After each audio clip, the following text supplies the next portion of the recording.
All right, so we're going to learn through this video how do we look up feed prices, because as we start moving into the selection modules where you're going to be solving cases, some of them give you the prices, others I'm going to have you look up prices. And for your final case study in this course, you are going to be required to look up prices and build your feeding program for whatever operation you choose to do. And so our go-to website, at least for me, for feed prices, is the Ag Marketing Service. So it's through USDA. So the website is www.ams.usda.gov. And that's going to be the Agricultural Marketing Service. You can also just Google that and it'll take you to their website. And so there is a wealth of information on the USDA Ag Marketing website. So many things that you can look up that will actually help you with current issues and anything else that you're doing in some of your agriculture classes. But for 230, what we really want to get into is the market news, specifically livestock, poultry, and grain. That's going to be our wheelhouse and where we spend a lot of our time. There are three major reports that we're going to be using. And the first is the Feedstuffs Report. And the general rule of thumb is if you have to price a feed, you need to find the closest to California price that you can. And sometimes it is California, sometimes we're looking at the Pacific Northwest, sometimes the closest price we can get for some feeds is the Midwest.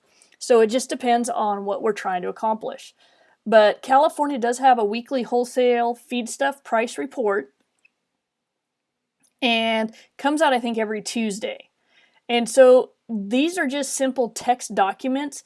They're a little awkward to look at. They're not user-friendly, but they do have the information that we need. Now, if you just look at this, you're like, I have no idea what is happening on this. But let's walk through kind of what we're seeing as we look at this. Now, one of the first things you need to find out is what units is the prices reported on. Sometimes it says it at the top. This one happens to say it at the bottom that everything is dollars per ton. They call it a short ton as opposed to a metric ton. A short ton is 2,000 pounds, what we've been doing all summer long and during this session. A metric ton is 2,200 pounds. So prices are per ton. They have their acronyms established at the bottom, and it gives you a pretty good idea of what's going on. So let's break down the data as we see it for one of the commodities. So for example, let's take a look at soybean meal.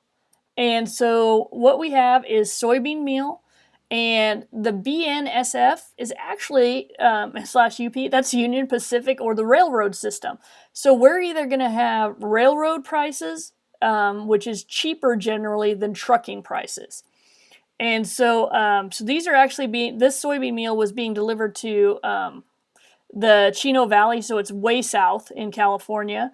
But what we have here is this is the actual price range that's being reported. So what I recommend is using an average price. Add the two together, divide by 2, and you've got the average price per ton for soybean meal in California. Now, what this is showing is it's comparing to the previous week, and it shows that the price is up $3 or so per ton compared to the previous week. The basis is getting into the marketing side of it, and that has been unchanged to down $2. So it's telling you that it's unchanged, or it's up, or it's down, depending on what the market is. And so basically our take-home message is I look for either the rail or the trucking price. You'll see the FOB means trucking, and you'll see the price range. Get the average price. And so, for example, for cottonseed hulls in the San Joaquin Valley, if I was to bring up my calculator, 240 plus 265 equals that. Divided by 2. Average price is $252.50 per ton. So that's how I get my, and generally the feedstuffs is going to be your proteins or particularly your oilseed proteins, or it's going to be some of the other byproducts that we see, rice bran, almond hulls, some of those types of feeds. Bounce back to this main page. So if we go back to the main livestock, poultry, and grains page, the second one we're going to use is grain. And there's lots of clicks to get to our state grain report. But as you click through, you'll find that California does have a grain report. And what they're saying is actually due to the 4th of July holiday, there wasn't a report issued. And so it's going to come out next on the 11th in 2 days. So this is kind of the previous one. Now you'll notice right away at a quick glance that the pricing is very different. $10, $14. So immediately I'm thinking this is not dollars per ton. But right here you see where it says it's the dollars per hundredweight. So if we take a look at barley, what we see is that in the Central Valley, Stockton, Modesto, Oakdale, that area, barley on a truck is running $10 per hundredweight. If you're south of there in the dairy country and you have organic barley, that's $14 per hundredweight. And there's been some trade in Kern County of $9 per hundredweight. Unless if I'm asking you for a specific organic scenario, or if that's the one you choose to do, we're going to go with the closest region, which would be Stockton, Modesto, and that's $10 per hundredweight. You'll see that corn is actually fairly pricey right now, and this is the rail price and the truck price, and Glenn County happens to be the closest price, so that's the price I would use for corn. Sorghum, you'll see that wheat is actually cheaper than all of them right now, which is unusual in that wheat's such a cheap feed source because it's an excellent grain, just usually it's not cost effective. But right now, it is. And so that gives you some ideas of how the grain is being marketed right now. So that's going to be the ones that we have. And then the final report that we need to be aware of as we're pricing feeds for scenarios in this course is the hay report. And again, there's hay auctions all throughout the country, but we want the direct hay report specifically for California. And you'll notice that California is broken down into regions. This is on a per ton basis, and the regions are actually defined at the bottom of the report.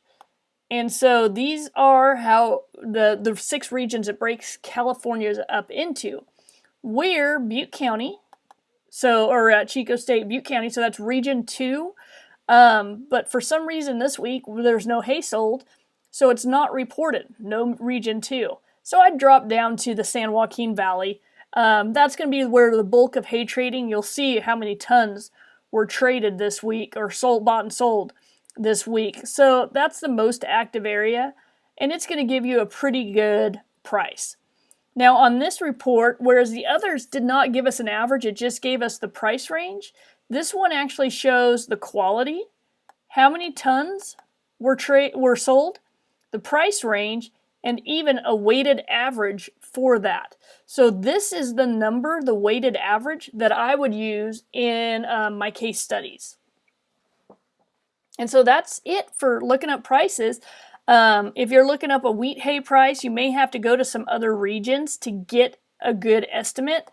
You can also, if there's not a price in the California reports for something you're doing, check out Idaho, Oregon, some of the other nearby states that may have some more information to help you out. But that's it. The market news report from Ag Marketing Service at the USDA's website is fantastic and tons of information.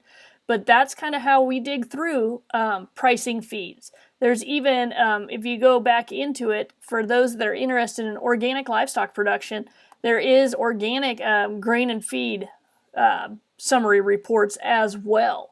And so this is the national average. Right now it looks like just corns and soybeans are being traded at this stage.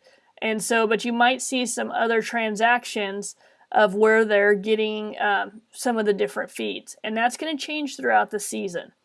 So lots of information, ams.usda.government. That's going to .gov. That's going to be your friend.